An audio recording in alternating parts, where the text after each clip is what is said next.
Assalamualaikum warahmatullahi wabarakatuh. Kembali berjumpa dengan kelas prakarya bersama Bu Utami. Bagaimana keadaan kalian hari ini? Alhamdulillah, semoga kita selalu diberi kesehatan di masa pandemi ini. Oke, Bu Guru ingatkan bagi yang belum mengumpulkan tugas yang kemarin-kemarin harap segera dikumpulkan. Masih Bu Guru tunggu ya. Oke. Sekarang kita lanjutkan ke materi berikutnya. Kemarin kita sudah belajar tentang bahan pangan setengah jadi dari serealia, umbi, dan kacang-kacangan. Sekarang kita lanjutkan ke materi berikutnya adalah pengolah hasil samping. Pengolah hasil samping itu apa? Oke, kita akan belajar pengolah hasil samping dari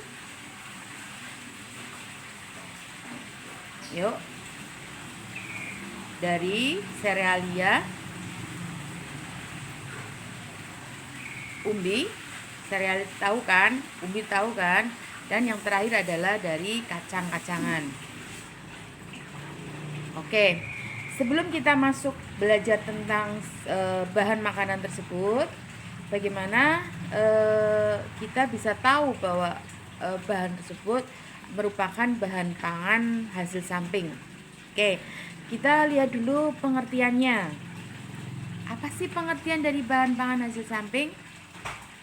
Yaitu produk yang dihasilkan selain produk utama, tetapi masih bisa dimanfaatkan menjadi produk pangan.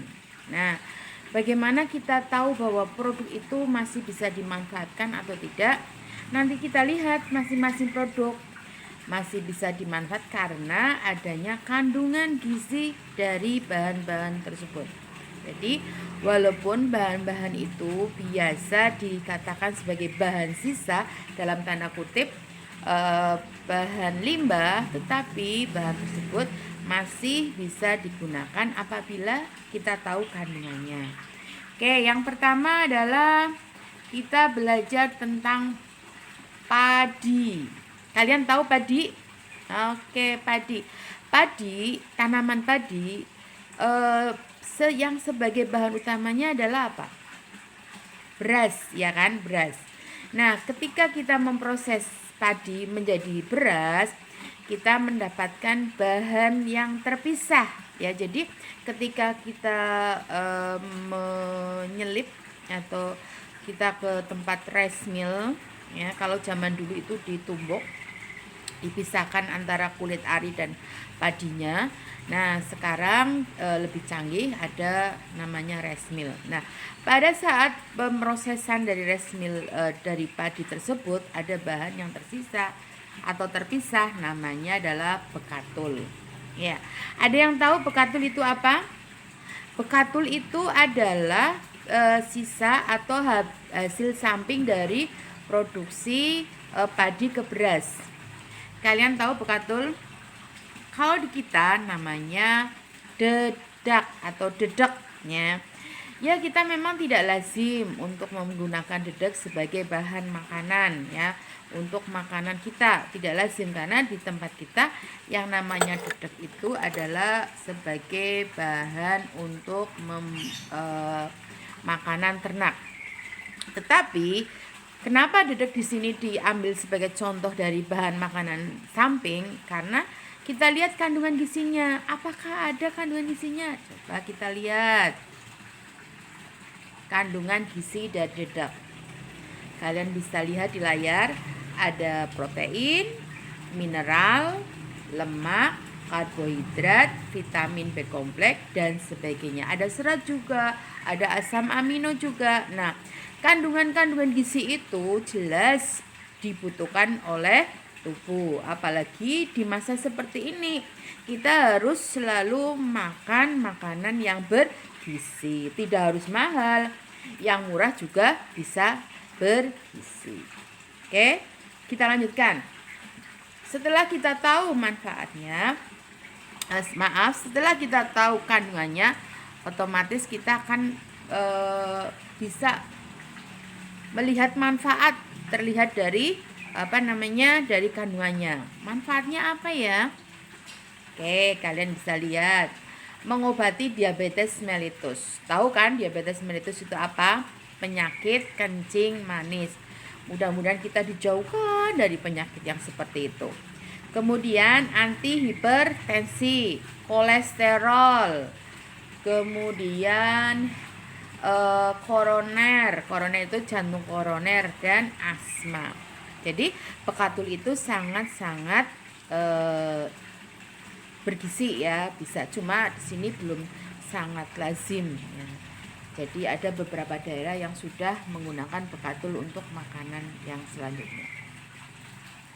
Kita lanjutkan, yang kedua adalah ampas kedelai. Ya, apa itu ampas kedelai? Ampas kedelai itu adalah sisa dari pembuatan susu kedelai. Ya, Bu Guru pastikan atau Bu Guru tahulah kalian sudah pernah makan namanya sule, susu kedelai. Nah, pada proses pembuatan susu kedelai itu kan yang diambil sarinya, dan ampasnya itu adalah ampas kedelai. Jadi itu masih bisa digunakan. Kalian bisa lihat selain materi yang Ibu share di sini, kalian bisa juga lihat di buku paket prakarya. Nah, sekarang kita lihat apa sih kandungan dari ampas kedelai? Oke. Yang pertama, kandungan dari ampas kedelai. Apa ya? Protein. Nah, kemudian apalagi? Kalsium. Vitamin B. Lemak, serat, dan yang terakhir adalah asam amino. Dari 6 kandungan gizi dari ampas kedelai, kira-kira dibutuhkan oleh tubuh apa enggak? Iya, betul, dibutuhkan oleh tubuh kita ya. Protein jelas, kemudian kalsium jelas, vitamin B, terus lemak, serat, dan asam amino. Itu adalah kandungan ampas kedelai. Kalian bisa tulis ya di buku tulis, kemudian nanti sebagai sumber kalian mengerjakan tugas pada menu tugas di classroom ini. Kita lanjutkan dengan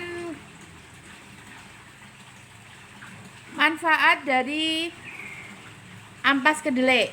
Iya, setelah kita tahu manfaat kandungannya, kita bisa menentukan manfaatnya itu apa sih ya. Nah, 1, antioksidan alami. Iya, sekarang kita harus tahu dan betul-betul mengerti apa yang harus kita makan karena musim seperti ini.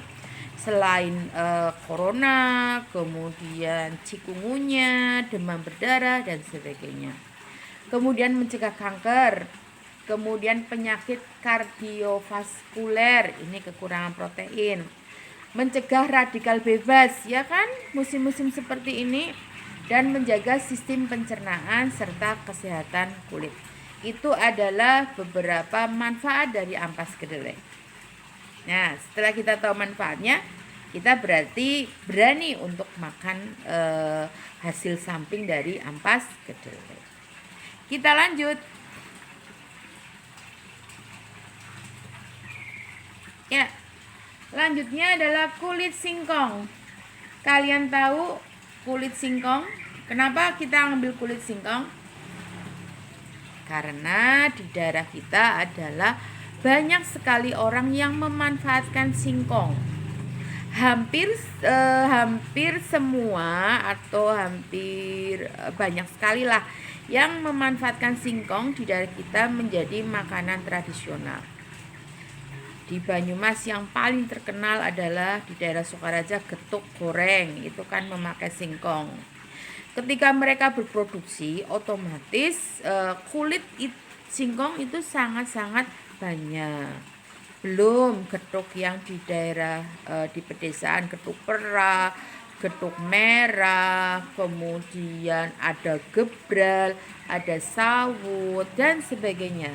itu adalah makanan-makanan tradisional jajanan yang menggunakan kulit singkong.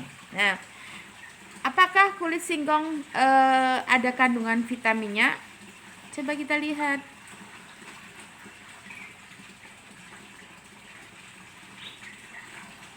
Iya, kandungan kulit singkong.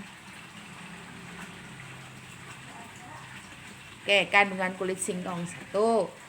Karbohidrat, protein, serat, mineral, vitamin A dan vitamin C serta air, itu kandungannya ya. Dan kalau manfaatnya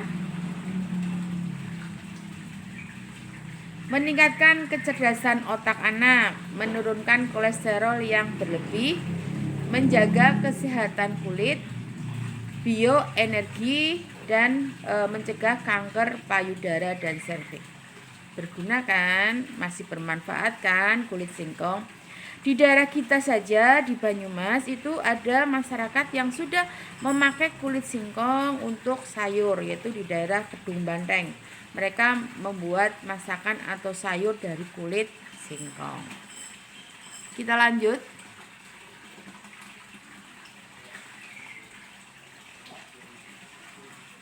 Daun talas. Iya, talas. Siapa yang pernah makan daun talas? Oke.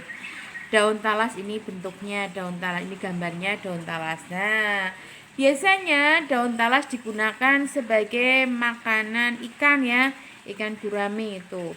Tetapi sebenarnya daun talas masih bisa dikonsumsi. Ya, contohnya itu kalau di sini makanan tradisional yang menggunakan daun talas itu adalah buntil ya, buntil, pelas, itu menggunakan dari daun talas. Ya, memang ada beberapa orang yang sedikit alergi karena adanya daun talas itu ada kandungan saponinnya. Jadi kandungan saponinnya itu yang ada beberapa orang yang merasa gatal setelah makan daun talas. Tapi banyak juga orang yang tidak merasakan apa-apa ketika makan daun talas apabila yang memasaknya atau mengolah itu sudah tepat. Kita lihat coba kandungan dari daun talas.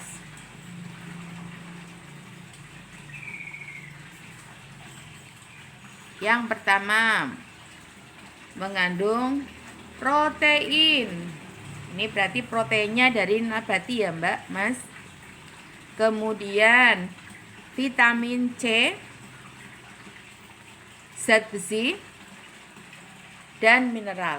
Ya, jadi daun talas itu kalau pinter masaknya, enak, itu sebenarnya sangat-sangat bergizi.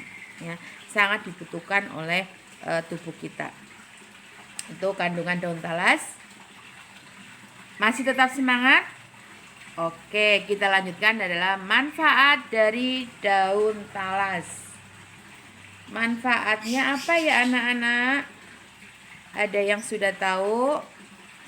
Oke.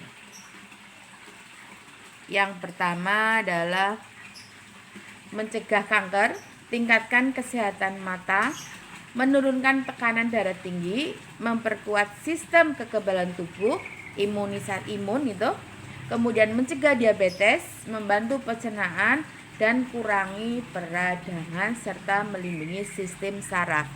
Itu semua adalah manfaat dari daun talas. Oke.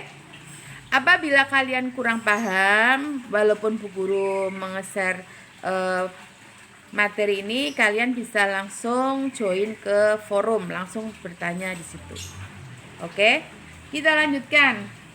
Setelah daun talas, bahan pangan apa lagi yang kita lihat? Itu adalah apa Mbak Mas? Daun ubi jalar.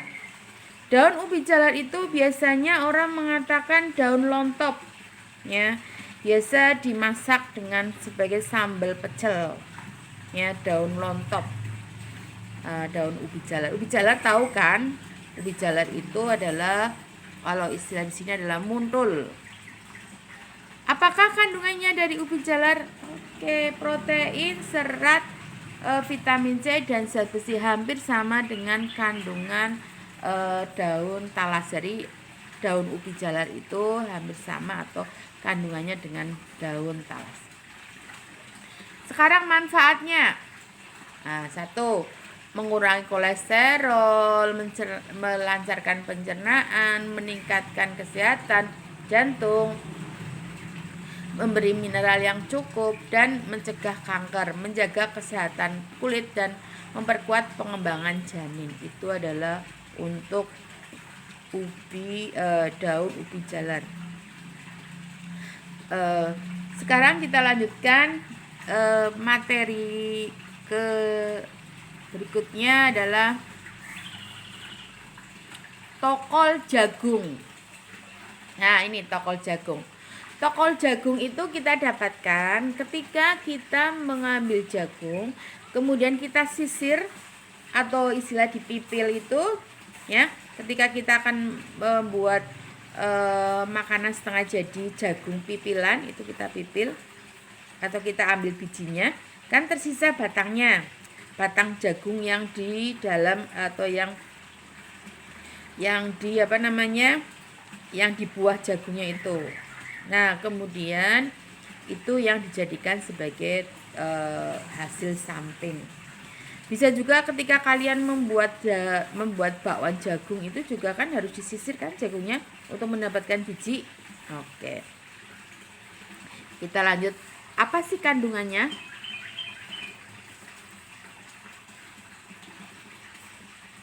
Kandungan dari jagung. Yang pertama adalah protein dan serat. Ya. Kemudian setelah kita tahu kandungannya, kita langsung ke manfaatnya. Manfaatnya adalah sebagai bahan bakar, kemudian kulit jagung sebagai bahan kerajinan atau pembungkus makanan tradisional, dan batang sebagai makanan ternak. Oke. Sampai di sini ada pertanyaan? Ya, pertanyaan tetap di forum ya, Mbak, Mas. Oke. Mungkin hanya ini yang bisa Ibu sampaikan. Kesimpulannya bahwa bahan makanan samping itu masih bisa dimanfaatkan sebagai makanan siap konsumsi karena dari sisa-sisa limbah tersebut masih terkandung kandungan gizi yang dibutuhkan oleh tubuh, ya.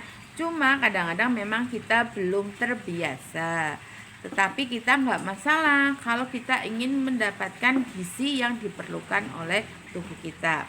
Untuk mendapatkan gizi tidak perlu makanan yang mahal, makanan yang murah juga bisa. Oke, Bu Guru sekian dulu. Terima kasih, thank you. Wassalamualaikum